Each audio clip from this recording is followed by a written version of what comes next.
Hey everybody, welcome to video number 11 in this series Intro to Charting in the Behavioral Sciences. In our last tutorial we closed up with more advanced forms of line charting, and today we're going to be revisiting a simpler but still very useful type of plot, and this is a bar chart. Bar charts are really helpful for making really simple, well, I shouldn't say simple, for making multiple comparisons really apparent in a very simple way. And a bar chart is just very simple, easy to understand. For our purposes, we're going to be putting together a bar chart largely in the context of a stimulus preference assessment, in a way that looks professional and presentable. So here is our example that we reviewed in the initial kind of review, and we see that we have standardized fonts, a set y-axis with defined limits. We have labels at the bottom and an axis label that gives a little bit of context. By default, Excel tends to give us all of these grid lines. It tends to give you funny numbers on your y-axis. I don't even think 120 is possible here, and it just doesn't come across, doesn't come across looking like something you would include in a professional report or a research figure. So for this tutorial, we're going to go about starting to put together a simple bar chart and then style it. So before we get started, what I did so far was just copy the data we had for this chart. And what we see is, say this is our stimulus preference assessment data.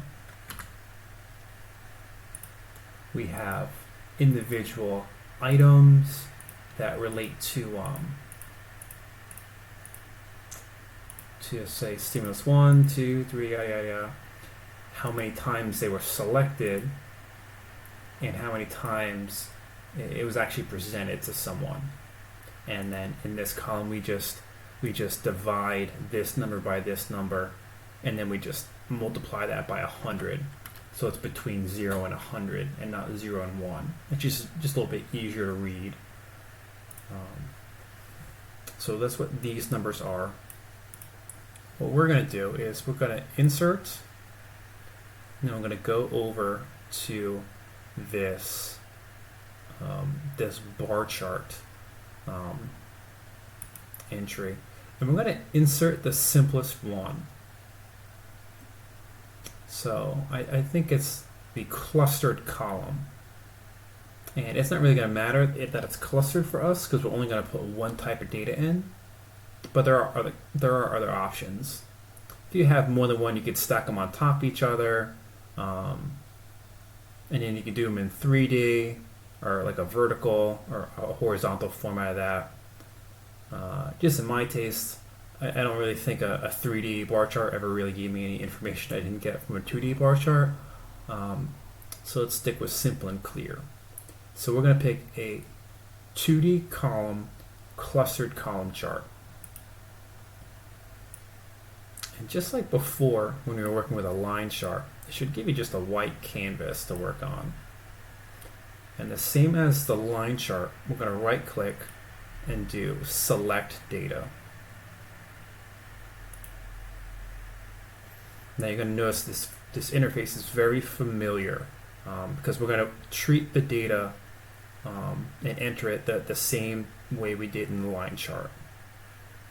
So we're going to add some data, and for the series name, for the bar chart, you're not making individual entries for, say, toy 1 or toy 2. Really, we just have a series of stimuli. So you can just say stimuli. The series names for this one doesn't really matter as much. delete that. And then what we put in this box, you'll notice that there's no X and Y, there's just values. We're going to highlight the data that we want to show on the plot. We don't really want to show how many times it was selected. We don't really want to show the total times because they're all the same. What we really want to show is the percentage. So we're going to highlight all the percentages.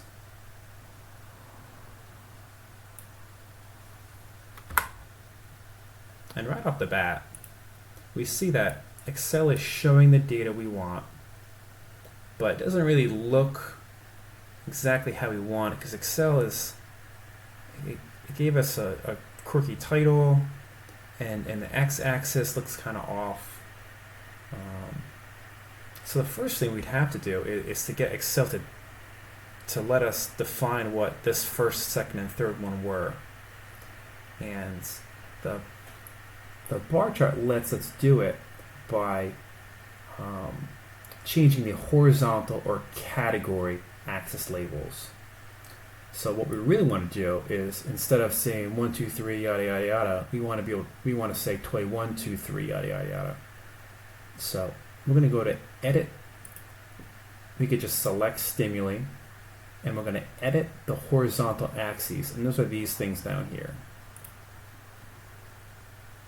And kind of like how we highlighted the X's in the line chart, we're going to highlight all these labels here, which is just like the text we want to use for each of these numbers. And then we see it gets down there. So that looks pretty good for there. So right now we're probably pretty close to where we kind of were before. We're getting to be a little bit long for this tutorial. In the next one, what we'll do is we'll start styling some of the axes and the other elements that we'll need to help make this really clear. So stay tuned with the website, subscribe to the channel, and we will see you guys then.